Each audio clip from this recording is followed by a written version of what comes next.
Hello नमस्कार, मेरा नाम प्रदीप है और आज हम अपनी अगली एनसी डे की क्लास लेंगे जिसमें हम माइनिंग मेथड पढ़ रहे हैं। अगर मेरी आवाज़ आपको सुनाई दे रही है, स्क्रीन विजिबल है, तो वो आप मेरे को चैट बॉक्स में बता सकते हैं। और फिर हम अपना आज का क्लास स्टार्ट करेंगे।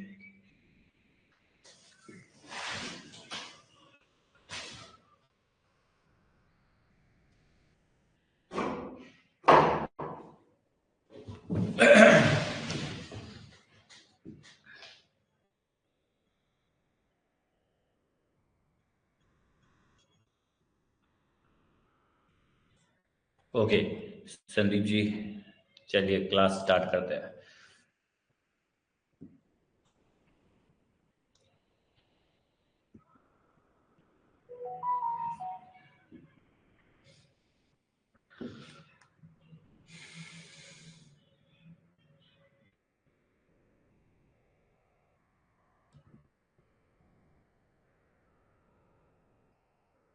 कल हम यहाँ तक देख चुके हैं 172, 174, 175, 6।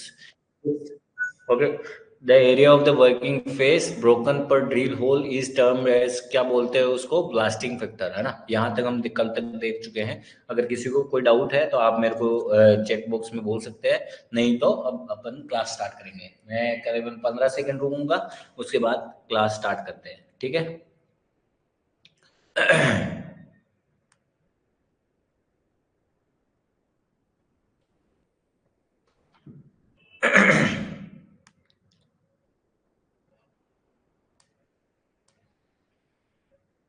चलिए, अगर आपको किसी को कोई भी डाउट हो आप मेरे को मैसेज करिएगा, फ़ोन मत करिएगा, बस केवल मैसेज कर सकते हैं, ठीक है। ये मेरा फ़ोन नंबर है, आप मेरे को मैसेज करिएगा, मैं आपको reply as soon as possible होगा, ठीक है।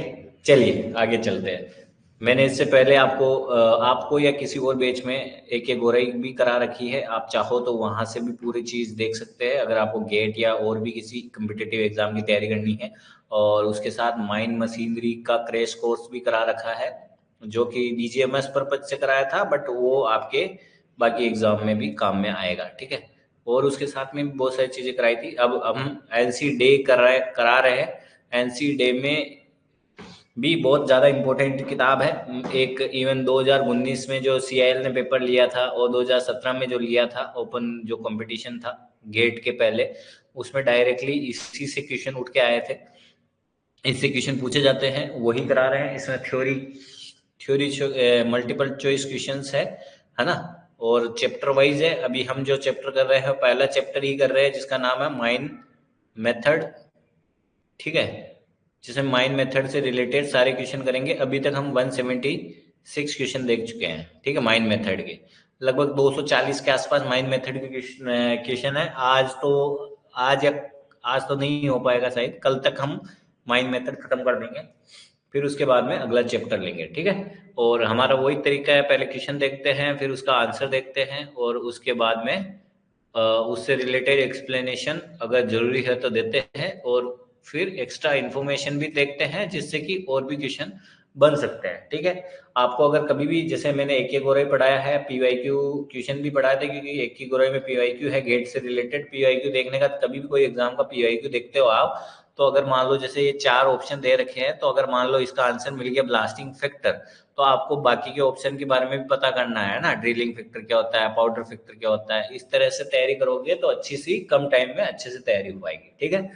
ओके। और एक एक और में हमने वो भी बताया था कि कैसे न्यूमेरिकल वगैरह में कैलकुलेशन इजी वगैरह कर सके, ठीक है। अभी एक एनसी डे थोड़ा थ्योरेटिकल ज्यादा है, तो हम थ्योरी से रिलेटेड ज्यादा चल रहे थे, एक एक और में न्यूमेरिकल ज्यादा थे, ठीक है। चलिए अगला क्वेश्चन।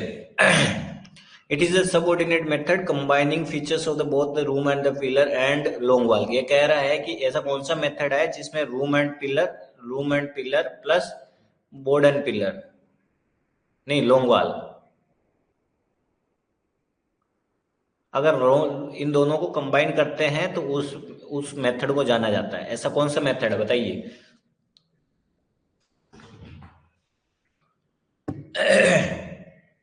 इस वाले जो लेक्चर है एनसीडे के, आप उसको एज ए प्रैक्टिस भी ले सकते हैं, ठीक है। इस दोनों के कॉम्बिनेशन का एक टाइप बनता है, उसको बोलते हैं हम शॉर्ट वॉल।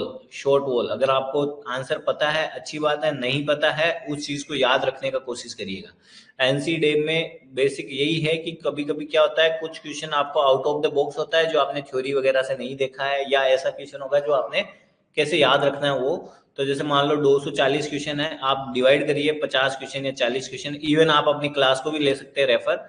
तो जैसे आज आपने 1 से लेके 40 क्वेश्चन पढ़े, ठीक है, फिर अगले दिन आप 101 जो 41 से 80 क्वेश्चन पढ़ रहे हो, उससे पहले एक बार ये क्वेश्चन वापस देख लें, फिर अगले क्वेश्चन पढ़े। फिर अगर मान लो अगले दिन आप 81 से लेके 120 क्वेश्चन पढ़ रहे हैं, तो आपको क्या करना है, इन दोनों दिन में फटाफट से रिवाइज करना है, फिर यहाँ पे आना है। तो ऐसे जब 240 पे पहुंचोगे, आपका ऑलरेडी इस पोर्शन का 3 से 4 बार रिवीजन हो पाएगा। और ऐसे अगर कोई भी बुक को 4 या 5 बार कर लेते हो तो मैक्सिमम क्वेश्चन आपके याद हो जाते हैं, ठीक है। और मैं ये इसीलिए बोल पा रहा हूँ कि मैंने बहुत सारे एग्जाम्स क्रैक किए हैं, है ना। तो आप निश्चिंत रहें, मैं आईआईटी पास आउट हूँ, मैंने गेट निकाला है, मैंने ऑल इंडिया निकाला है, हिंदुस्तान कोपल निकाला है, तो बिल्कुल चिंता मत करिएगा। जो मैं बता रहा हूँ वो तरीका ठीक है, एनसीडे में आप ऐसे ही करेंगे, ठीक है। अगर थ्योरी क्वेश्चन है, बहुत सारी चीजें याद नहीं रहती है, एक बार में नहीं रहेगी। अब आप सोचोगे शॉर्ट फॉल कैसे याद रखूंगा, आप आज पढ़ लिए, कल सुबह याद वापस एक बार रिवाइज करिएगा, परसों रिवाइज करिएगा, 3 4 5 बार रिवाइज करोगे, ये चीज आपके दिमाग में बैठ जाएगी कि room and pillar and the long wall को दोनों को कंबाइन करते हैं, तो उस चीज को हम शॉर्ट वॉल बोलते हैं, ठीक है।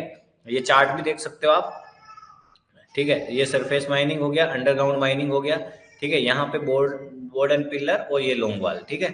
तो जो बोर्ड एंड पिलर, एक ये मेथड हो गया, बोर्ड एंड पिलर किस किस को बोलेंगे, जो बोर्ड एंड पिलर और लॉन्ग वॉल, ये बोर्ड एंड पिलर की जगह आप वो भी लिख सकते हो रूम एंड पिलर, है ना। तो रूम एंड पिलर और लॉन्ग वॉल के मिक्स को हम बोलते हैं शॉर्ट वॉल, ठीक है। या तो ये ले लो या ये ले लो, दोनों में से एक, तो इसलिए मैंने लॉन्ग वॉल ले लिया था। तो याद रखिएगा शॉर्ट वॉल। अगला क्वेश्चन है, which of the following method is applicable to the both metallic and the non metallic. बोल बता रहा है कि ऐसा कौन सा मेथड है जो दोनों जगह यूज होता है, मेटल माइंस में भी और नॉन मेटल माइंस में, मतलब कोल माइंस में। ये मेटल माइंस में भी और नॉन मेटल मतलब कोल माइंस वगैरह में, या कोल जरूरी नहीं कोल, उसके अलावा लिखना है, बहुत सारी माइंस होती है, बट मेजोरिटी मेटलिक और नॉन मेटलिक। तो मेटलिक और नॉन मेटलिक में क्या होता है, देखो बोर्ड एंड पिलर तो हम देखते हैं कि कोल कोल कोल माइंस में यूज होता है। मेटल में जनरली हम नहीं देखते हैं ना, ये जैसे स्टोव वाला है, ये जनरली हम मेटल वाले में देखते हैं। ब्लास्टिंग गैलरी छोड़ो, ये वाला भी हम शायद ज्यादातर हम मेटल वाली में देखते हैं। ब्लास्टिंग गैलरी वाला मेथड है ना, वो जनरली हम, नहीं नहीं, ब्लास्टिंग वाला तो केवल अपन मेटल में देखते हैं शायद, मेटल छोड़िए। तो जो सब लेवल वाला है ना, सब लेवल में हम देखे थे कि कोयले में भी यूज होता है और मेटल में भी यूज होता है। मेरे को मेटल वाला इसलिए याद है क्योंकि मैं मेटल माइंस में पहले काम कर चुका हूँ, तो उसलिए याद आ गया था। बट ये कोल में भी यूज होता है, हम कोयले में पढ़ते हैं। तो सब लेवल वाला, ब्लास्टिंग वाला, तो इन तीनों को हम एक ही जगह यूज करते हैं, बट जो सब लेवल वाला है वो कोल माइंस में भी यूज होता है, मेटल माइंस में भी यूज होता है। या आप ये बोलो मेटलिक माइंस में भी होता है, नॉन मेटलिक माइंस में भी होता है, ठीक है, सब लेवल वाला। तो दोनों क्वेश्चन को क्या वापस रिवाइज करा देता हूँ कि जो एक सबऑर्डिनेट होता है जिसमें बोलते हैं रूम एंड पिलर और लॉन्ग वॉल के दोनों को मिक्स को क्या बोलेंगे, शॉर्ट वॉल। और जो अगला मेथड है जिसमें मेटलिक और नॉन मेटलिक मिनरल्स को निकालने के लिए कौन सा मेथड यूज होता है, वो सब लेवल वाला होता है। अगला क्वेश्चन है, the practice of the regulating the withdrawal of the ore in the sub level cross cut so as to optimize the economics of the draw is known as. अच्छा, बोल रहा है कि आपको जैसे मान लो मैं आपको जब बता रहा था कि ये जैसे एक स्टॉप है ना।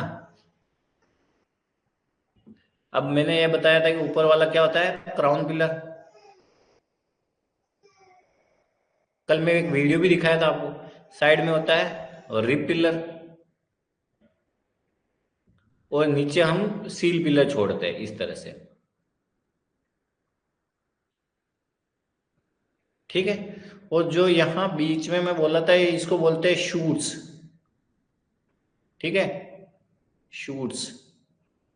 तो यहाँ पे ड्रॉ पॉइंट बनाते हैं हम, जिससे कि आपका यहाँ पे जो भी आप ब्रोकन ओवर रहता है वो इस ड्रॉ पॉइंट के थ्रू आप नीचे के लेवल से कलेक्ट कर सको। ठीक है, तो ये जो ड्रॉ पॉइंट होता है, ये बोल रहे हैं the practice of withdrawing the ore in the sub level cross cut so as to optimize economy draw is known. इसको बोलते हैं हम ड्रॉ सिस्टम। जो यहाँ से ऑप्टिमाइजेशन वगैरह करते हैं ना, उसको बोलते हैं ड्रॉ सिस्टम।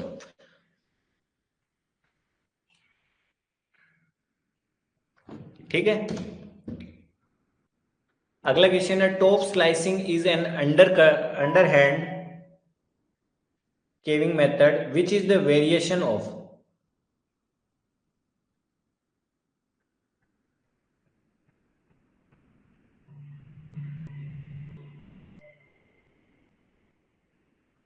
ये क्वेश्चन हम थोड़ा छोड़ते हैं, ये बाद में देखेंगे, ये अच्छे से थोड़ा एक्सप्लेन करके देखेंगे। 180 क्वेश्चन अभी के लिए थोड़ा छोड़ देते हैं, बाद में देखते हैं ये।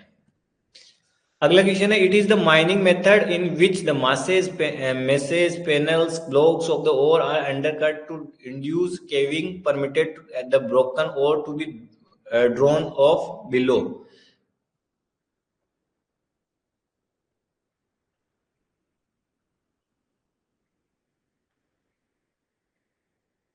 ये ब्लॉक केविंग वगैरह में दिखाया था क्या आपको वीडियो वगैरह? थोड़ा देख लेते हैं ना ब्लॉक केविंग वगैरह, क्योंकि आपके थोड़ा हवा में उड़ रहा होगा चीजें। अब यार क्या है कि अब ये केवल मल्टीपल चॉइस वाली क्वेश्चन है, ज्यादा थ्योरी में घुस भी नहीं सकते अपन,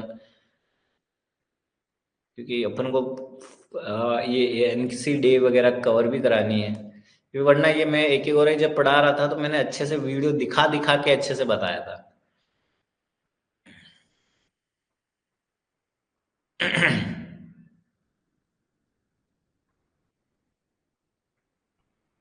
देखो ब्लॉक केविंग का ये रहा।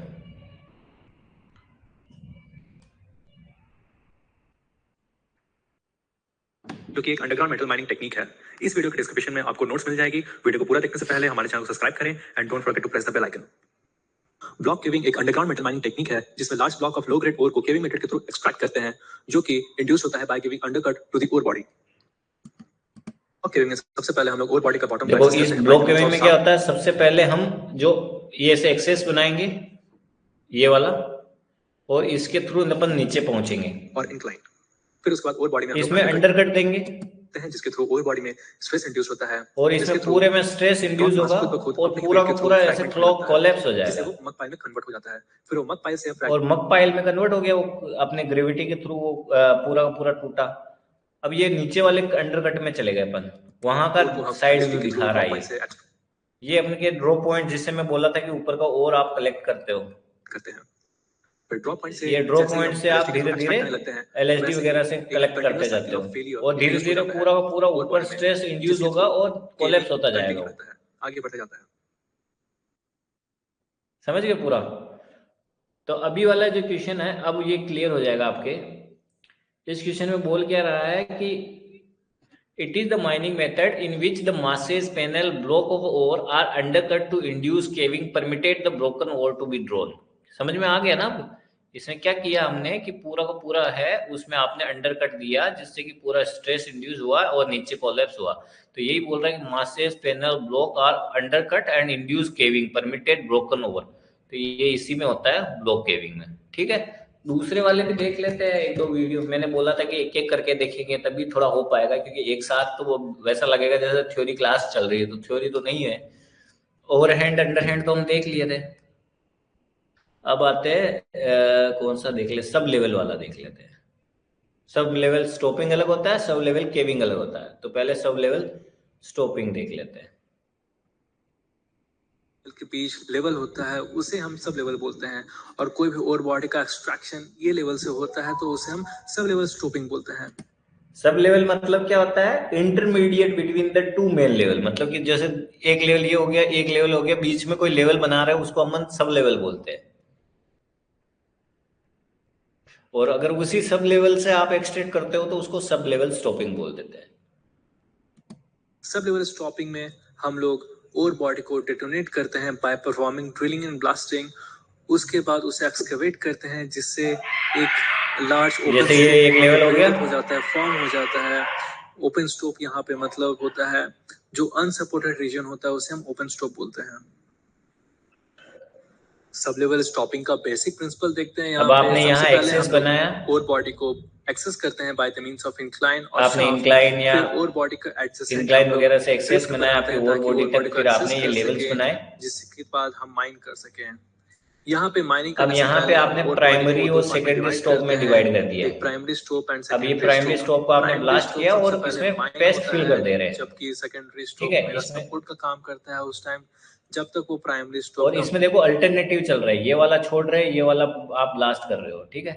माइन होके बैकफिल्ड ना हो जाए। तो बैक फिलिंग प्राइमरी भी करते स्टोप में जा रहे हैं जिससे कि वो स्टेबलाइज्ड सपोर्ट फिलिंग का काम करते हैं करता जाए। ताकि जब सेकेंडरी स्टोप हम माइन अब करें अपन सेकेंड तब स्टोप को साइड वॉल ब्लास्ट केव करते ना जा रहे करे। हैं।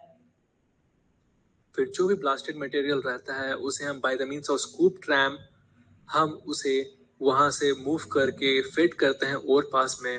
अब ओवर पास के जहां थ्रू से वो आप जाता नीचे है उसको भेज दोगे और अंडरग्राउंड उसको क्रशर कलेक्ट में। करके अंडरग्राउंड क्रशर जाने के बाद क्रशर से वहां से by the means of skip और कन्वेयर स्कीप वो कन्वेयर सरफेस से पे आप आ सरफेस पे जाता भेज है। दोगे उसको, या डंपर वगैरह भी यूज करते हो, ठीक है। ये हो गया आपका sub level stopping.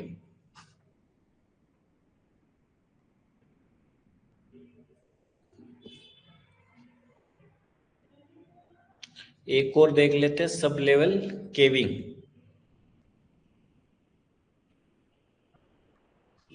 Sublevel caving is a large-scale mining method suitable for large ore bodies with a steep dip. अब जैसे and मान a लो ये block आपकी mass ओर बॉडी है, with a इधर host hanging rock wall in और the football समझ लो। जो ये ओर बॉडी ऊपर है वो हैंगिंग वॉल है, जो नीचे की साइड है वो फुटवॉल है। hanging wall will fracture under controlled conditions. अब ये Therefore, आपने एक्सेस the बनाया infrastructure फुटवॉल की साइड is से। always placed on the footwall side. Mining starts at the top of the ore और body इसमें and माइनिंग आप top progresses से स्टार्ट downwards करोगे, in a किसमें? सब steep लेवल केविंग sequence. में। It is a productive mining method where all of the ore is fragmented by blasting. और इसमें ऊपर And से the केव host होने rock देते in हो। the hanging wall of आपने the ऊपर ore से स्टार्ट body करा तो ऊपर का caves. सब्सिडेंस बनता जाएगा ना नीचे। Once the production drifts have been excavated and reinforced, the opening raise and long hole drilling in ring patterns इसमें are long hole completed, drilling करेंगे रिंग पैटर्न में। तो ये भी नाम याद रखना minimizing hole कि जो आपके deviation sub level when caving है drilling उसमें is long hole crucial, drilling कर रहे as it will हैं affect the ring fragmentation pattern of the में। blasted ore, and therefore और ये रिंग also पैटर्न कैसा affect होता है the अब flow आपको of the सही से caving विजुअलाइज हो रहा lava होगा। mass. और Rock धीरे is धीरे से loaded उसको from the ब्लास्ट cave करते जाएंगे front after और each अपना blasted मटेरियल ring. निकालते जाएंगे। और ये ऊपर जो दिख रहा है In ये order आपका to control सब्सिडेंस, dilution ऊपर का of जो waste rock in the overburden cave, है वो आपका loading of सब्सिडाइज होता जा रहा है। predetermined सब्सिडेंस extraction ऊपर सरफेस पे percentage क्रिएट हो of रहा है। rock is done. इसमें डाइल्यूशन तो हो गई यार, Or ये जो दिख if रहा है there is नीला a नीला ये आपका significant डाइल्यूशन है। डाइल्यूशन difference in मतलब आपका density ओर है ना, between आपकी ore मिट्टी and वगैरह में मिल waste गया है। rock, bucket weighing can be utilized for dilution control.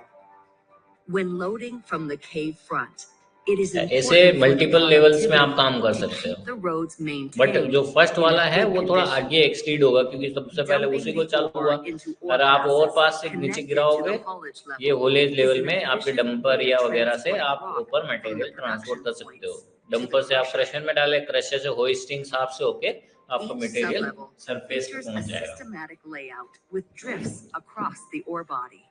ये अभी तो बहुत ज्यादा टेक्नोलॉजी आ गई तो आपको Activities in the विजुलाइज करने में parallel आसानी रहती production है। drifts जब are हम करे थे performed तब तो मतलब ऐसी simultaneously टेक्नोलॉजी थी in नहीं। order to maintain a good process in the mine. Due to caving of waste rock ठीक into है, the blasted ore, चलो a certain degree of ore loss अब and अपने waste rock आगे चलते dilution. हैं। तो यहाँ तक कोई डाउट हो तो बताओ यार। सर कौन कौन से चैप्टर कवर करेंगे एनसीडे के? मिश्रा जी एनसीडे कोशिश ये रहेगा कि पूरी पूरी एनसीडे में कवर करा दूंगा।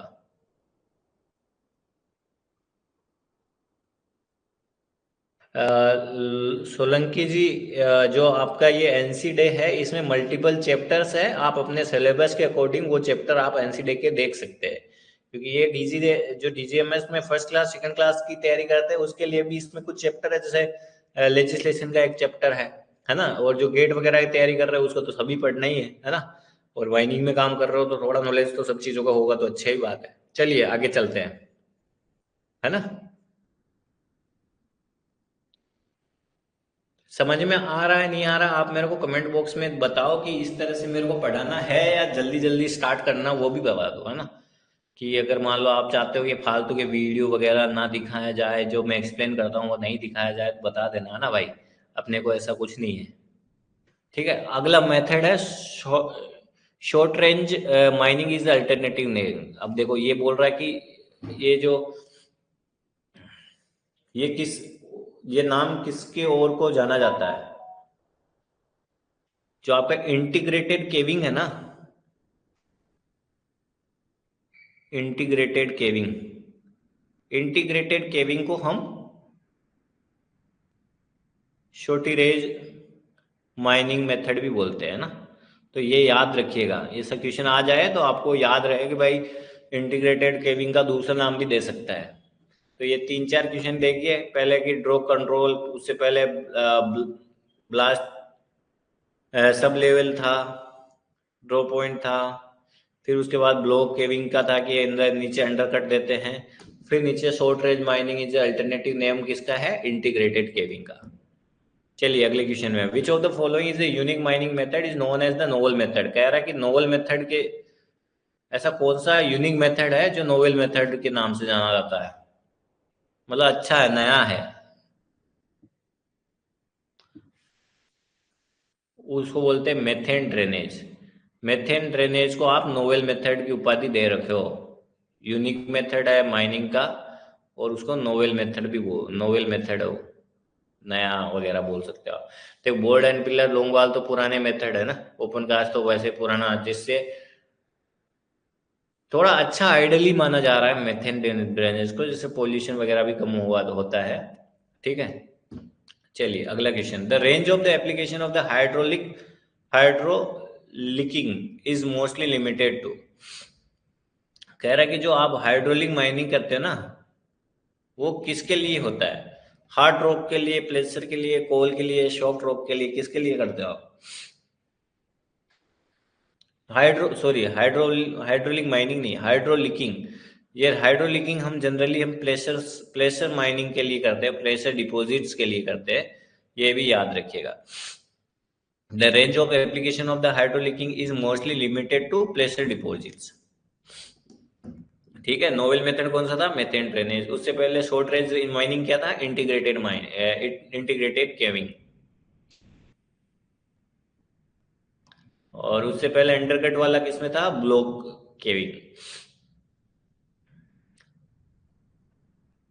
अच्छा, अगला क्वेश्चन है हाइड्रोलिक माइनिंग जो होता है।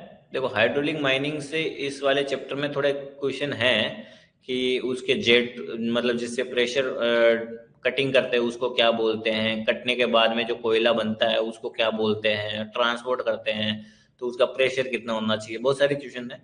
तो ये भी एक क्वेश्चन है कि the flow rate of water और hydraulic mining for the coal should be at least gallon. कितना गैलन? देखो पानी जो होता है ना, आपने लीटर तो देखा है, तो कम दूध वगैरह लोगे, थोड़ा बहुत लोगे तो उसमें तो लीटर काम में आ जाएगा, लेकिन अगर बहुत ज्यादा पानी की आवश्यकता होता है तो लीटर में परिभाषित करना ठीक नहीं है। जैसे कोयले को आप ये थोड़ी बोलो कितना किलो, उसको हम मिलियन में बोलते हैं। जैसे एनसीएल एनसीएल की, जैसे मान लो कोल इंडिया की एक सब्सिडरी है एनसीएल। एनसीएल में भी जैसे मान लो कोई प्रोजेक्ट, मान लो निगाही प्रोजेक्ट है, निगाही में अगर मान लो कोयला रोज बहुत ज्यादा प्रोड्यूस हो रहा है, उसको किलो में थोड़ी बताओगे, आप बताओगे मिलियन में। कितना मिलियन का प्रोजेक्ट? मान लो 25 मिलियन का प्रोजेक्ट है। मान लो खड़िया है, खड़िया का प्रोजेक्ट कितने का है? खड़िया माइंस का मान लो 15 मिलियन का है। मान लो ऐसे SECL में सबसे बड़ी कौन सी माइंस है? गेवरा। गेवरा माइंस किस में परिभाषित है? वो भी मिलियन में है, कुछ 40 मिलियन ऐसे कुछ। तो मिलियन में परिभाषित करते हो आप, मिलियन टन, है ना? तो थोड़ा दिखने में अच्छा लगता है, वरना ऐसे हजारों में लिखोगे तो ऐसे लिखोगे दो दो दो दो, ऐसा कुछ बहुत बड़ा सा नंबर आएगा, वो ठीक नहीं रहता। ऐसे ही पानी को भी आप लीटर में नहीं लिख के गैलन में बताते हो, तो गैलोन पर मिनट। ऐसे आप ऑयल वगैरह खरीदोगे तो भी उसको गैलन में बताओगे, है ना? लिक्विड का जो बड़ी यूनिट है वो गैलन हो गया। तो बोल रहा है कि हाइड्रोलिक माइनिंग में कितना गैलन चाहिए होता है पर मिनट, बताओ। देखो ये याद हो अच्छी बात है, नहीं हो ये चेंज भी होता रहता है। तो आप मोटा मोटी याद रखो कि भाई 300 गैलन पर मिनट चाहिए होता है हाइड्रोलिक माइनिंग में, 300 गैलन पर मिनट चाहिए होता है लगभग। देखो ये हाइड्रोलिक माइनिंग का मैं बताया था आपको कि आपने क्या करा कि ये जैसे मान लो पॉन्ड वगैरह है उससे पानी लेके आए नीचे, और ये आपके मशीन है वहां से आपने जेट है उसके थ्रू प्रेशर से आपने कटिंग करा, ये कटिंग होके प्लूम्स बन के यहाँ गया। तो ये plumes for the underground transportation, यहाँ से प्लूम्स होके यहाँ पे इकट्ठा हुआ, यहाँ फिर पंप लगाओगे और उसको प्लूम्स को ऊपर भेजोगे और यहाँ गया, यहाँ पे स्क्रीनिंग होके पानी वगैरह ये सब अलग हो जाएगा, और प्लूम्स वगैरह आप लोड करके प्लूम से कोल लेके ले जा सकते हो। ठीक है, कोल बीन्स कैपेसिटी वगैरह, कैपेसिटी भूल जाओ, बट ये कोल एंड वाटर आ रही, इसमें कोल एंड वाटर गया था, यही चीज लिखा है, और ये तो ठीक है। चलिए, तो लगभग 300 हो गया। अगला क्वेश्चन है कि name of the method which involves partially combustion of the coal with the objective to extract thermal energy from the coal seam। कह रहा है कि ऐसा कौन सा मेथड है जिसमें आप आपके कोयले को पार्शियली कंबस्टिबल करते हो जिससे कि थर्मल एनर्जी मिले। ऐसा आप किसमें करते हो? आप अंडरग्राउंड गैसिफिकेशन करते हो, आजकल गैसिफिकेशन वाला भी चल गया ना। तो आप क्या करते हो, उसको पार्शियली कोयले को जलाते हो या कंबशन करते हो जिससे कि थर्मल एनर्जी निकल पाए। तो ये अंडरग्राउंड गैसिफिकेशन में होता है।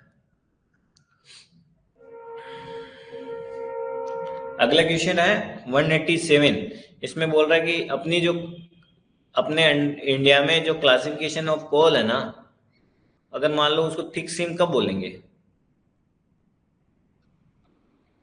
जब ये जो मान लो कोयला है, मान लो कोल सीम 1 है, ये कोल सीम 2 है, इसकी डेप्थ, इसकी जो चौड़ाई मोटाई है वो 3 मीटर है और इसकी चौड़ाई है वो मान लो 4.8 मीटर है। जैसे मान लो खड़िया प्रोजेक्ट के मैं बता दूं, वहां पे 12 से 18 मीटर की है। तो इस चीज को हम बोलेंगे थिक। क्यों बोलेंगे? कि अगर आपकी थिकनेस 4.5 से मीटर से ज्यादा है तो हम उसको बोल देंगे थिक सीम। क्या बोल देंगे? थिक सीम।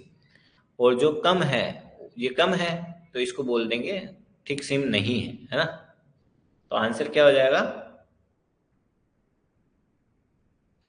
4.5। अगला क्वेश्चन है sub level caving with the semi mechanization wire netting system was the first practice in which the following the colliery in India with the help of the French in the mining energy. देखो यार, ऐसे वाले question तो मुझे नहीं लगता कोई पूछेगा, है ना। पर एनसी डे में अगर कोई चीज पूछी है या पीवाईक्यू में बोल रहा है, तो आप अगर पता है कि पहले कभी एनसी डे से क्वेश्चन पूछे गए हैं आपके एग्जाम में, जैसे मान लो अगर कोल इंडिया वापस ओपन कंपटीशन करा देता है और ये क्वेश्चन है तो मैं इसको रट के जाऊंगा, ठीक है। बट जनरली ऐसे क्वेश्चन नहीं पूछता है।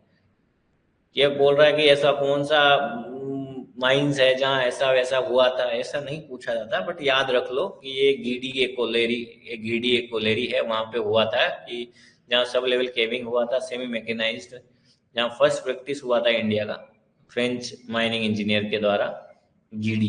पर मेरा मानना है कि इसको मत याद रखो। अगला क्वेश्चन है in the solid blasting the system of the maximum charges in a hole short hole should be not। कह रहा है कि आपके जो सॉलिड ब्लास्टिंग है पर होल, जैसे मान लो आपका ये कोई बेंच है, ठीक है, मान लो बेंच नहीं छोड़ो, ये होल्स है। तो कह रहा है कि एक होल में कितना एक्सप्लोजिव डालेगा, तो वो डालेगा 565 ग्राम, इससे ज्यादा नहीं डालोगे आप, ठीक है, 565 ग्राम। तो देखो यार, सॉलिड ब्लास्टिंग इंपॉर्टेंट टॉपिक है, इससे बार बार क्वेश्चन पूछे जाते हैं, थोड़ा डिटेल से ही देख लेते हैं, है ना। ये मेरा थोड़ा है आदत कि अगर मान लो कोई चीज ज्यादा रिपीट हो रही है तो मैं उसको थोड़ा डिटेल में बता देता हूँ, भले वो मेरे को नहीं कराना है, क्योंकि आपके थ्योरी सेक्शन में बहुत सारी ऐसी क्लासें हो रखी होगी, है ना। क्योंकि आपके जो अगर सिलेबस में है या आपके जो आपने कोर्स परचेज किया है वहाँ है या नहीं पता नहीं, पर डीजे देशमुख पूरी वॉल्यूम 1, वॉल्यूम 2 और वॉल्यूम 3 मैंने देखा हुआ है कि वहाँ रिकॉर्डेड में है। अगर आपके में है तो अच्छी बात है, नहीं है तो पहले आपका सिलेबस देख लो, अगर है तो डिमांड करिए। तो उसके रिकॉर्डेड लेक्चर है, उसकी पीपीटीज है, किस सर ने बहुत अच्छे से करा रखा है, तो आप वहां से पढ़ सकते हो। ठीक है, चलिए सॉलिड ब्लास्टिंग, माइनिंग ज्ञान प्रॉपरली आपको फैसिलिटी प्रोवाइड कराएगा। आप बस अपने पढ़ाई पे ध्यान दीजिए, सिंसियरली होकर पढ़िए, ऐसा कोई एग्जाम नहीं है, और माइनिंग में आप बहुत आसानी से बहुत अच्छी नौकरी लग सकते हैं। ठीक है, चलिए सॉलिड ब्लास्टिंग क्या होता है। पहले तो आपको जब भी सॉलिड ब्लास्टिंग करनी है आपको डीजीएमएस के पास डीजीएमएस की परमिशन होनी चाहिए। ठीक है, दूसरा पॉइंट है कि आप जब भी सॉलिड ब्लास्टिंग कर रहे हो तो आपको P5 परमिटेबल एक्सप्लोजिव ही यूज करना है। ठीक है, ये भी इंपॉर्टेंट क्वेश्चन है, पूछता है ये। और दूसरा क्या है कि आपको कौन सा वाला डिटोनेटर यूज करना है, non incentive copper short delay detonator use करना है, ये भी इंपॉर्टेंट पॉइंट है, non incentive copper short delay detonator. तो कौन सा एक्सप्लोजिव, P5 एक्सप्लोजिव परमिटेबल वाला है ना, non incentive copper short delay detonator use करोगे। ठीक है, और मैक्सिमम चार्ज पर होल कितना था, 1000 ग्राम, किसमें, डिग्री 1 में। ठीक है, डिग्री 1 में कौन सा वाला, 1000 किलोग्राम तक यूज कर सकते हो। बट अगर डिग्री 2 और डिग्री 3 है तो आप 565 ग्राम तक यूज करोगे। अब आप बोलोगे सर इसमें तो कुछ बोला ही नहीं था, तो इस वाले क्वेश्चन में नहीं बोला गया तो ये क्वेश्चन आप क्लेम कर सकते हो, लेकिन अगर उसने बोल दिया हो second degree and third degree, तब आंसर ये हो जाएगा, है ना। अगर मान लो फर्स्ट डिग्री बोल देता तो वहां 1000 ग्राम का ऑप्शन और देता वो। ठीक है, यही चीज क्लेरिफाई करा रहा था कि मैं बोल रहा है कोई भी बुक भगवान नहीं होती, उसमें भी चीजें गलत होती है, बट अगर मान लो लिमिटेड सोर्स है तो अभी कभी कभी आप अपने आप को करेक्ट करके आप उसको क्लेम तो कर ही सकते हो। बट आप अगर मान लो उसमें, मान लो किसी बुक में 1000 क्वेश्चन है और उसमें से मान लो आपको 50 क्वेश्चन गलत मिल रहे हैं, फिर भी आपको वही किताब अगर पता है कि आपको उससे आते हैं तो पढ़नी तो पड़ेगी ना भाई। ठीक है, तो आपको अब क्लियर हुआ, 1000 ग्राम आप फर्स्ट डिग्री 1 में यूज करते हो और 565 आप डिग्री 2 और डिग्री 3 में यूज करते हो। एक और पॉइंट आप याद रखिएगा कि जैसे ये बोल रहा है फर्स्ट और लास्ट होल, मान लो ये जैसे आपका फेस है ना, आप इसमें ये से होल पैटर्न, अलग अलग पैटर्न, मैं बस समझाने के लिए बता रहा हूँ ना, ऐसा नहीं कि आप बोल दो सर ये ऐसा थोड़ी होता है, ऐसा थोड़ी होता है। मान लो ये होल्स है, तो आपने मान लो डिले डिटोनेटर यूज होगा, तो मान लो यहाँ पे आपने डिले 1 यूज किया। ठीक है, फिर ये सेकंड लाइन में आपने डिले कोई अलग वाला डिले यूज करा, फिर अगला डिले अलग यूज करा, फिर अलग डिले यूज करा। ठीक है, हर डिले में लगभग 25 मिली सेकेंड का अंतर होता है लगभग। तो मान लो डिले पहला वाला यहाँ यूज कर रहे हो, लास्ट वाला यहाँ यूज कर रहे हो, है ना। तो ये कह रहा है कि जो फर्स्ट और लास्ट होल है ना, जो पहला वाला ब्लास्ट होगा और लास्ट वाला डिले यूज कर रहे हो, इन दोनों के बीच में जो गैप है, मतलब जब भी ये ब्लास्ट होगा और ये ब्लास्ट होगा, इन दोनों के बीच में 150 मिली सेकेंड से ज्यादा का अंतर नहीं होना चाहिए। मतलब बहुत फटाफट, आपको सिर्फ पता भी नहीं चलेगा बहुत बार, बट बहुत फटाफट होता है, लेकिन फिर भी इनके बीच में गैप है, उससे ज्यादा डिले नहीं होना चाहिए। तो एक में जैसे 25 का होता है तो लगभग 6 डिले का फर्क होना चाहिए। ठीक है, पहला तो ये पॉइंट हो गया। दूसरा पॉइंट क्या हो गया, जो फर्स्ट और सेकंड, मान लो ये पहला लेयर और दूसरा लेयर, फर्स्ट और सेकंड होल के बीच में जो गैप है वो 100 मिली सेकेंड से ज्यादा नहीं होना चाहिए, ये भी एक पॉइंट है, मतलब 150। अच्छा सॉरी, जो फर्स्ट और लास्ट वाले में 150 तो होता है डिग्री 1 और 2 में, 1 और 2 में कितना 150, और डिग्री 3 है तो वहां पे आपको और फटाफट फोड़ना है, ब्लास्ट मारना है, तो वहां पे आपको और गैप कम होना चाहिए, मिली सेकेंड, 100 मिली सेकेंड का ही गैप होना चाहिए। तो मैंने अभी तक 4 पॉइंट बोले हैं, 4-5 पॉइंट बोले। पहला पॉइंट क्या बोला था, P5 एक्सप्लोजिव यूज करोगे, non incentive copper short delay use करोगे। थर्ड क्या हो गया कि 1000 ग्राम किसमें, डिग्री 1 में, 565 ग्राम किसमें, डिग्री 2 में, डिग्री 2 और डिग्री 3 में। और अगला पॉइंट क्या बोला, फर्स्ट और लास्ट होल, अगर आपके पास डिग्री 1 और डिग्री 2 है तो 150 मिली सेकेंड का गैप रखना है, और डिग्री 3 है तो आपको 100 मिली सेकेंड का गैप रखना है। ठीक है, और जो मैं बता रहा था कि जो डिग्री, जो ये फर्स्ट और ये सेकंड वाला मान लो डिले, मान लो तो फर्स्ट और सेकंड या कोई भी दो कंजिक्यूटिव होल्स है, उनके बीच में 60 मिली सेकेंड से ज्यादा अंतर नहीं होना चाहिए। ठीक है, 2 कंजिक्यूटिव होल। तो ये 3-4 पॉइंट है, इससे फंसाता है तो आप थोड़ा याद रखिएगा। ठीक है, अगला क्या चीज है, ये तो चलो छोड़ो।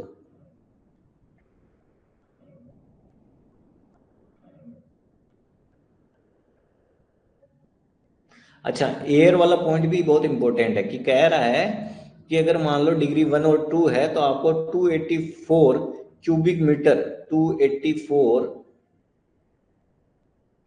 पर मिनट इतनी हवा तो चाहिए, इतनी एयर तो चाहिए, ठीक है।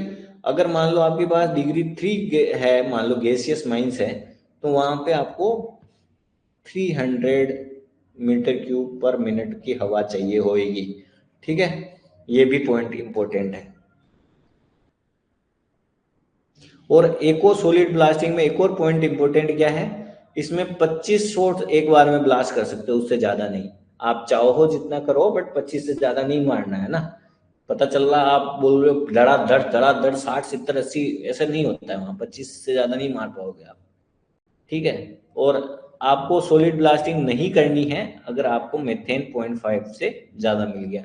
ये बहुत इंपॉर्टेंट पॉइंट्स है सारे के सारे, है ना। एक जगह मैंने सारे के सारे पॉइंट दे दिए हैं कि जिससे आपको रिकॉल करने में आसानी रहे, है ना। जब भी सॉलिड ब्लास्टिंग रिकॉल करो, स्क्रीनशॉट ले लो, या मैं जब भी पीडीएफ अपलोड करूंगा तब आप कर दीजिए। मेरे को टाइम नहीं मिल पा रहा, वरना मैं अभी आपको कर देता, 1-2 दिन में मैं सारे के सारे जितने भी लेक्चर्स हुए हैं उसकी पीपीटी आपको अपलोड कर दूंगा। चलिए अगला question, which of the following characteristic in the blasting gallery method is essential to minimize the maximum of waste rock with the coal. कह रहा है कि इनमें से कौन सा कैरेक्टरिस्टिक है ब्लास्टिंग गैलरी मेथड का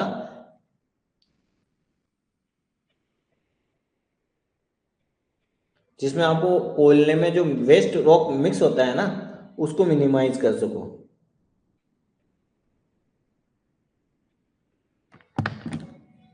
उसमें आपको रेगुलर सीम कैरेक्टरिस्टिक इंपॉर्टेंट है।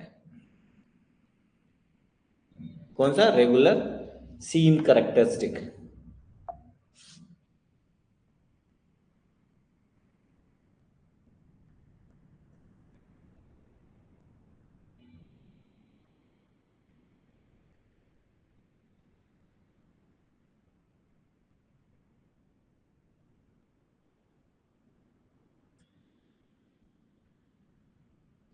चलिए अगले क्वेश्चन में आते हैं। Danger of the air blast is maximum. कह रहा है कि आपके जो एयर ब्लास्ट है उसके चांसेस कौन से वाले मेथड में ज्यादा है। आपके जो एयर ब्लास्ट के सबसे ज्यादा चांसेस या डेंजर होता है वो ब्लास्टिंग गैलरी मेथड में ही है, ब्लास्टिंग गैलरी मेथड में। अगला क्वेश्चन है कि विच of the following method is practice. NECL क्या है? ये शायद कोल इंडिया की सब्सिडरी है। अगर मान लो ये आपका इंडिया है,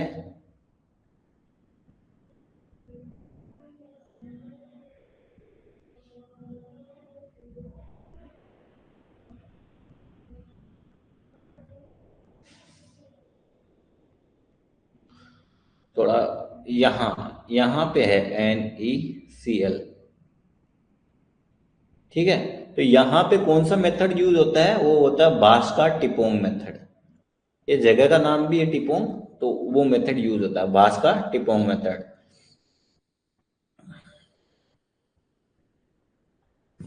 अगला क्वेश्चन है, दो सीम है उसको आप कंटिन्यूअस कब बोलोगे?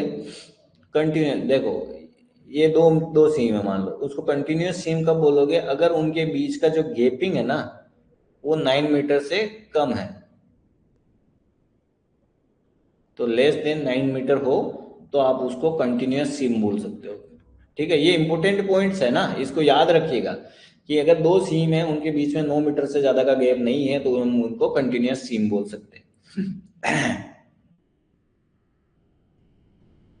अगला क्वेश्चन है कि the parting left between any two seams section lying within the 9 metre of the each other shall not be less than the कितने। कह रहा है कि अगर मान लो ये दो सीम है, ठीक है, कह रहा है कि इन दोनों के बीच में any two seams which lying 9 metre from each other, 9 metre के आसपास है, तो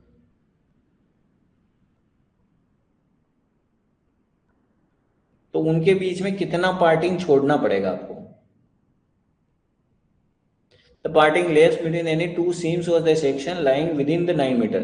कह रहा है कि अगर मान लो कोई माइनिंग कर रहे हो और दो सीम है, मान लो ये सीम 1 है और ये सीम 2 है और दोनों 9 मीटर के आसपास है, तो उसमें बीच में पार्टिंग छोड़ते हो आप, है ना, एक पार्टिंग छोड़ते हो जिससे कि रूफ वगैरह को स्टेबिलिटी मिले। तो वो कितना छोड़ना पड़ेगा, वो 3 मीटर का छोड़ना पड़ेगा। कितना मीटर का? 3 मीटर का। ये भी याद रखिएगा।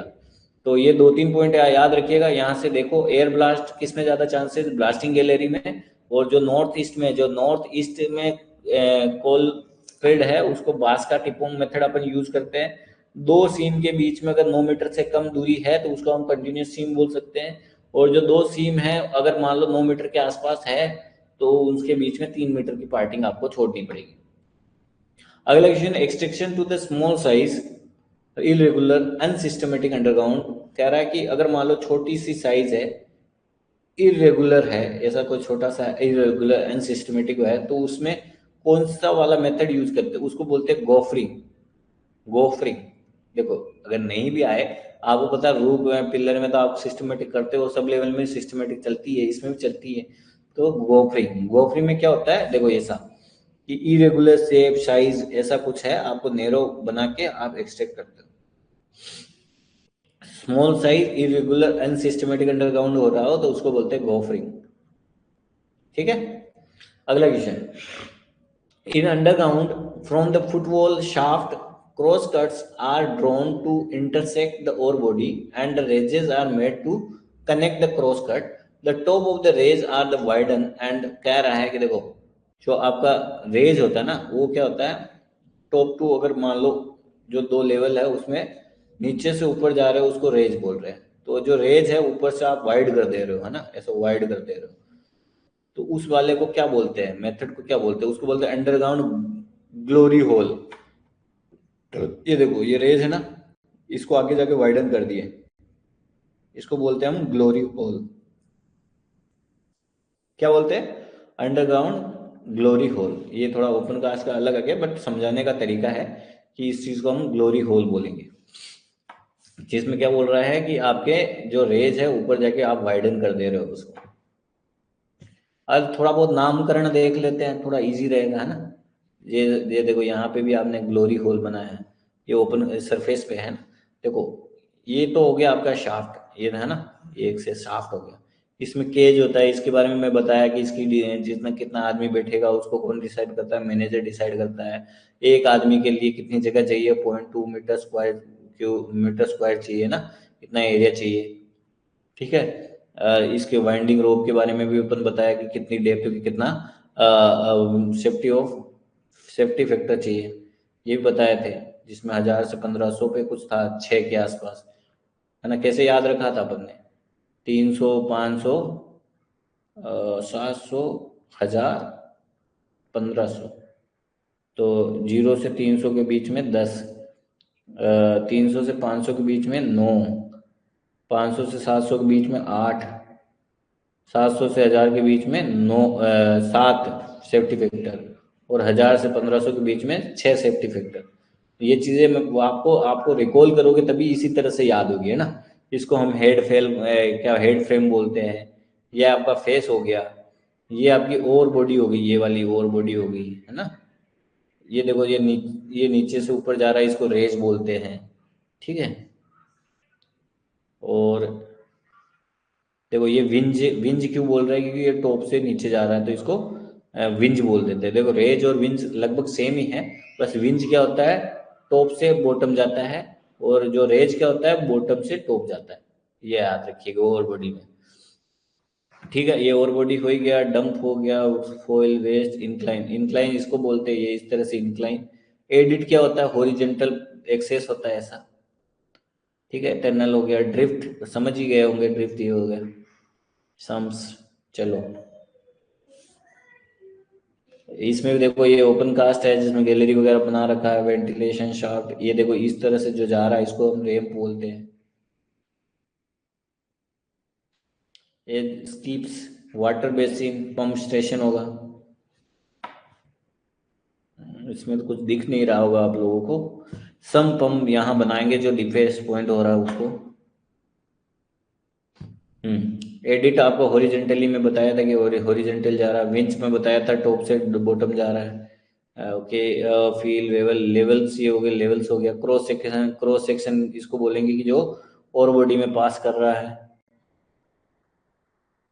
ठीक है। हैंगिंग वॉल फुटवॉल बताया कि अगर ये ओवर बॉडी इस तरह से इंक्लाइंड है तो इसके ऊपर की साइड जो है वो हैंगिंग वॉल और इसके नीचे की साइड है वो फुटवॉल हो गया।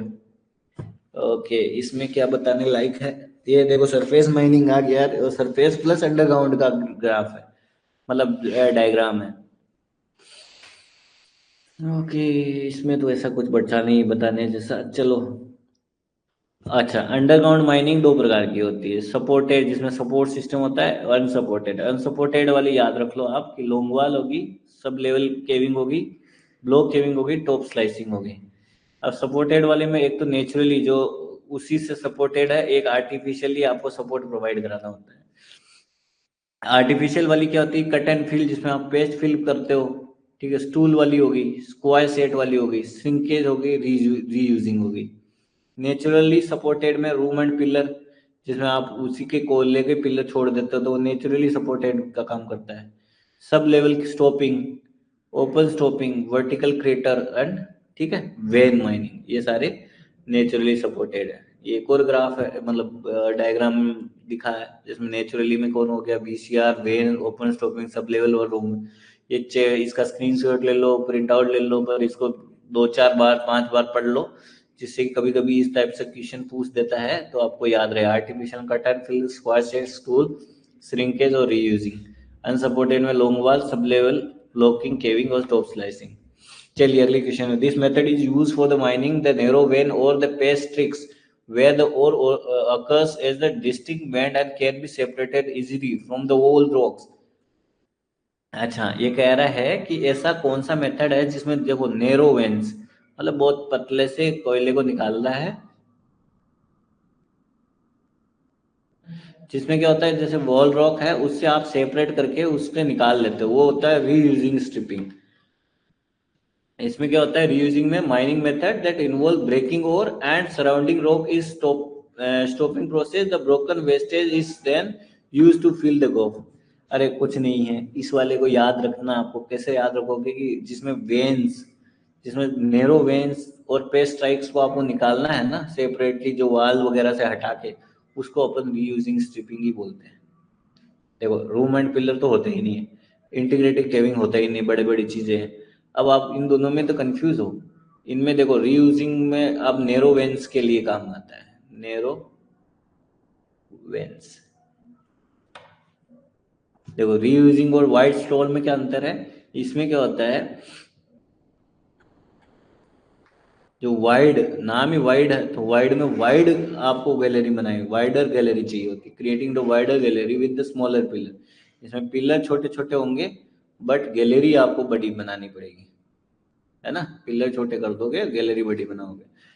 इसमें क्या होता है कि इसमें नैरो चाहिए होती, तो यही फर्क है वाइड और रीयूजिंग में। अगला क्वेश्चन, दिस मेथड, अच्छा ये वाला तो वही है, रीयूजिंग और स्ट्रिपिंग। अगला क्वेश्चन है कि it is the coal mining extraction method where the simultaneously development and extraction is done and the parallel faces are separated by a series of the feeders block of coal and the mining is known. कह रहा है कि इसमें क्या होता है, आपके जो पैरेलल फेस है ना उनको आप सेपरेट करते हो by series of the blockage of coal, वो इसको बोलते हैं वंगा वैली, वंगा वैली।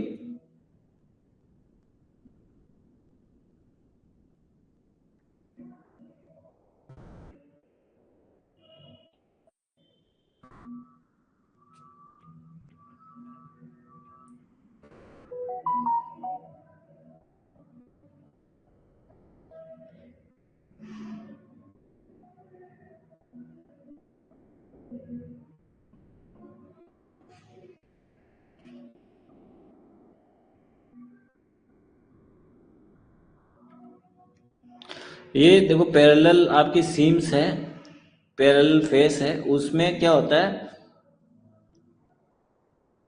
ये चलो ये मेथड ये वाला भी आप कल के लिए रखो, इसको सही से एक्सप्लेन करेंगे। चलो क्योंकि कोई फोटो डायग्राम वगैरह लाया नहीं मैं सही से। चलो अगला क्वेश्चन पे आते हैं, what is the name of the media through which the coal pulp in the hydraulic mining is sent from the face to the pump. देखो इसमें मैं बताया था कि आपको ये आपका फेस है, पानी भेजोगे नीचे, इसमें कटिंग, यहाँ पे मशीन रहेगी, वो प्रेशर से आपको इसको गिराएगी, फिर यहाँ कटिंग होगा, कटिंग से प्लूम्स बनेगा, प्लूम्स से आप लेके जाएगा तो क्या बनता है, उसी को बोलते हैं प्लूम्स। मतलब what is the name of media through which the coal pulp उसको बोलते हैं plumes. Hydraulic mining send from the face to the pump station, इसको बोलते हैं प्लूम्स। ये देखो ये कटिंग मशीन यहाँ कटिंग कर रही है, मॉनिटरिंग फेसेस डेवलप होता है, यहाँ से जाता है यूजी स्टेशन, ठीक है, कुछ नहीं है। अगला है इसमें प्रेशर कितना, देखो हमने क्या क्या देख लिया हाइड्रोलिक माइनिंग का, हाइड्रोलिक माइनिंग का क्या क्या देखा, प्रेशर देखा था अभी पहले,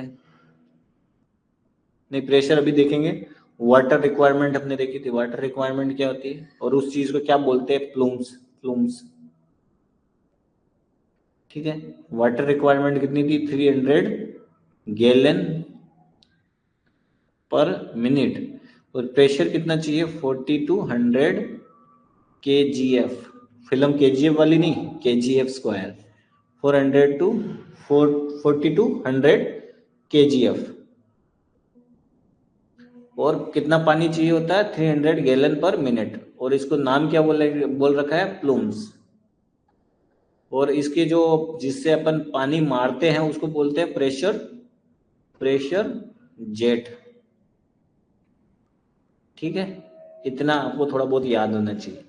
अगला क्वेश्चन है, which of the following statutory provision restricted the propagation of the hazards from the one development district to another development important pillar.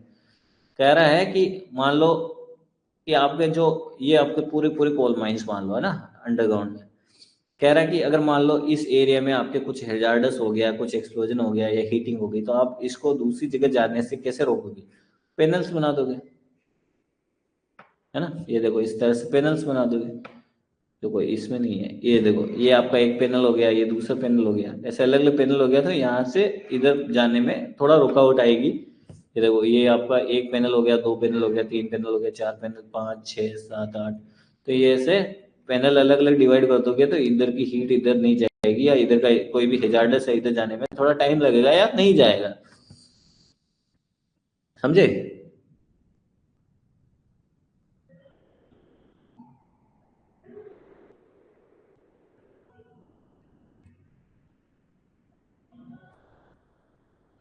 ठीक है, इसमें क्या बनाओगे, पैनल सिस्टम ऑफ वर्किंग क्यों बनाओगे, क्योंकि स्टेटरी प्रोविजन है to restrict propagation of hazards from one developing district to other part, ठीक है, पैनल बनाते हो आप।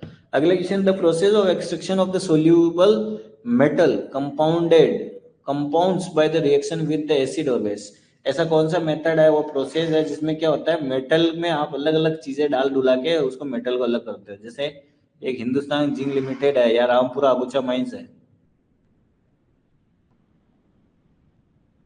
ठीक है, वहां क्या निकलता है, लेड और जिंक निकलता है। तो अब लेड जिंक का एक और होगा, उसमें होगी, अब उसमें क्या होगा, आप क्रशर में लेके जाके उसको बारीक बारीक टुकड़ों में तो बांट देते हो, है ना, बहुत बारीक बारीक पीस देते हो। फिर इसमें क्या करते हो, आप अलग अलग केमिकल्स डालते हो, जिससे कि क्या आता है, लेड अलग निकल जाएगा, जिंक अलग निकल जाएगा। तो ये बोल रहा है कि आप क्या होता है, the process of extracting the soluble metal compound by the reacting with the acid और बेस सॉल्यूशन और वाटर इज कॉल्ड, उसको बोलते हैं हम लीचिंग। क्या बोलते हैं, लीचिंग।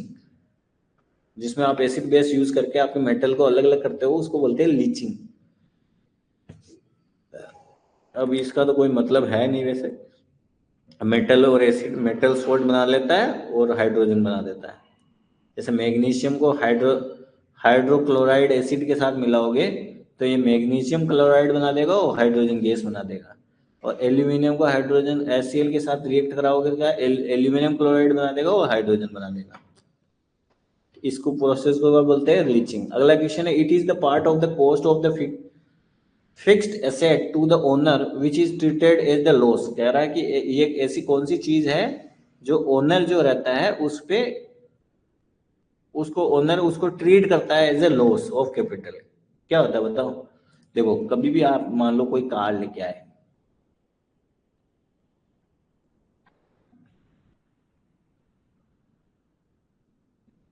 है ना, एक कार लेके आए और आपकी गर्लफ्रेंड वगैरह उस पर बैठ के चलाएगी, आप तो चलाओगे नहीं, ठीक है। तो अगर आप आज कार लेके आए 10 लाख रुपए की मान लो, अगले साल आपको 10 लाख थोड़ी मिलेगा। क्यों नहीं मिलेगा, उसका डेप्रिसिएशन वैल्यू होता है। वैसे ही आपने शोवेल लिया, वैसे डंपर लिया, तो उसकी सबकी डेप्रिसिएशन वैल्यू होती है ना, depreciation. An accounting method use to allocate the cost of the tangible और physical asset over the useful life,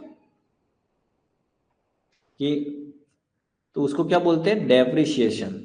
वो क्या होता है, डेप्रिसिएशन जो आपका मैनेजमेंट है उसको फिक्स एसेट से part of cost of the fix asset to the owner which is treated as the loss in the value. वो तो वैल्यू लॉस हो ही रही है ना उसकी, उसको हम बोलते हैं डेप्रिसिएशन।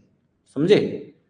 तो ये आपकी सारी मशीन जितनी भी है, डोजर हो गया आपका, वोल्वो हो गया आपकी, कोई मशीन हो गई, टिप्पर हो गए, सारी की सारी पे डेप्रिसिएशन वैल्यू आप इनकर्ड करते हो। अगला question, the ratio of the current asset to the current liability. कह रहा है कि ऐसा कौन सा रेशियो, एक रेशियो, उसको बोलते हैं हम लिक्विडिटी। लिक्विडिटी क्या होती है कि आपका एक रेशियो होता है, जो भी आपके पास करंट एसेट है, एसेट और लिएबिलिटी समझते हैं क्या आप? Liability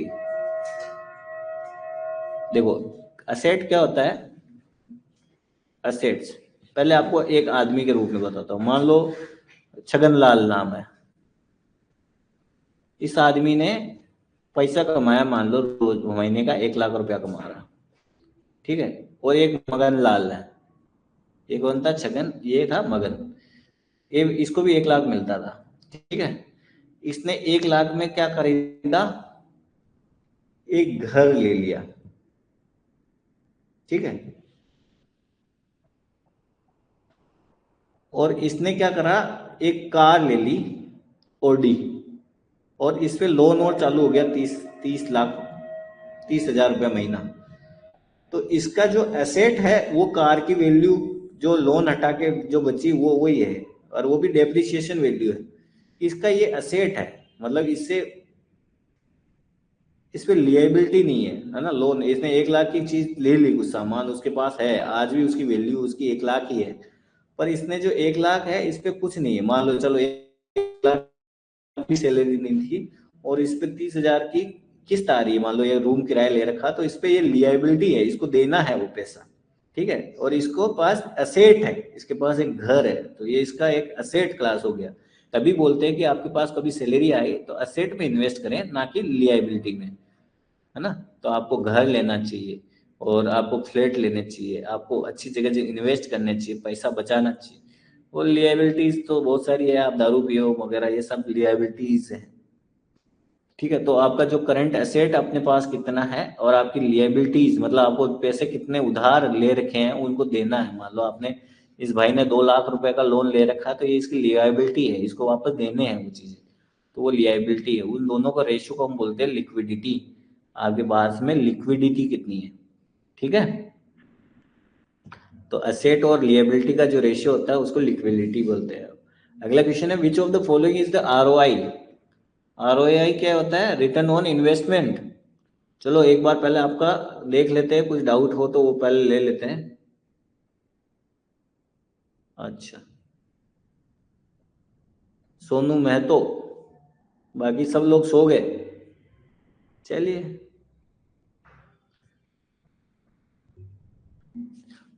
which of the following called as the ROI, return on investment. देखो आरओआई क्या होता है, रिटर्न ऑन इन्वेस्टमेंट, कि आपने पास, मान लो कभी आपने 1 लाख रुपया लगाया, ठीक है। आप वहां से 1,10,000 रुपया वो बन गया, तो आपको रिटर्न कितना मिला, 10,000, मतलब 1,10,000 मिला।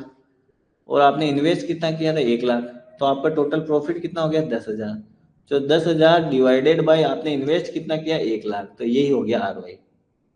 ऐसे ही माइंस जब आप खोलोगे तो माइंस में मान लो आपने लगाया 10,000 करोड़, ठीक है। और उस माइंस से आपको रिटर्न कितना मिलेगा, मान लो 11,000 करोड़, सारे के सारे खर्चे निकालने के बाद। तो जो 1,000 करोड़ है वो आपका प्रॉफिट है, डिवाइडेड बाय 10,000 करोड़ इनटू ये जो आपका आया, ये हुआ रिटर्न ऑन इन्वेस्टमेंट। तो रिटर्न ऑन इन्वेस्टमेंट क्या होता है, a popular profitability matrix used to evaluate how well your investment perform. कैसा आपका इन्वेस्टमेंट परफॉर्म कर रहा है उस पर डिपेंड करता है। तो आपने प्रॉफिट कितना कमाया और आपने कैपिटल कितना लगाया, उसका रेशियो को अपन बोलते हैं आरओआई, ठीक है। अगला क्वेश्चन है which of the following is the way to calculate depreciation. अब बोल रहा है कि जो डेप्रिसिएशन, तो मैंने समझाया आपको डेप्रिसिएशन क्या होता है। डेप्रिसिएशन को कैलकुलेट करने का सबसे ठीक मेथड या वेग मेथड कौन सा है, वो होता है स्ट्रेट लाइन मेथड। पहले तो आपको पता होना चाहिए कि डेप्रिसिएशन के मेथड को अलग अलग मेथड है, एक स्ट्रेट लाइन डेप्रिसिएशन, एक double decline balance depreciation, unit of production depreciation, sum of the year digit depreciation. ये भूल जाओ। जो स्ट्रेट लाइन डेप्रिसिएशन वो है कॉस्ट ऑफ द एसेट, कितना कॉस्ट लगा आपके एसेट में, उसकी रेजिडुअल वैल्यू कितनी है और अब उसकी लाइफ कितनी यूजफुल है। ठीक है। A method to accounting for depreciation that assume to be asset losses value at a constant rate. छोड़ो, ये याद रखो आप तो। Which of the following is the way to calculate depreciation, straight line method. अच्छा, अब आते 208। चलो कल देखेंगे यार, हो गया बहुत। कल यहाँ से कल देखेंगे और कल माइनिंग मेथड आपका जो एनसी देगा वो कंप्लीट कर देंगे। ठीक है, सी यू। प्रॉपर रिवाइज करके आना है ना। Bye bye.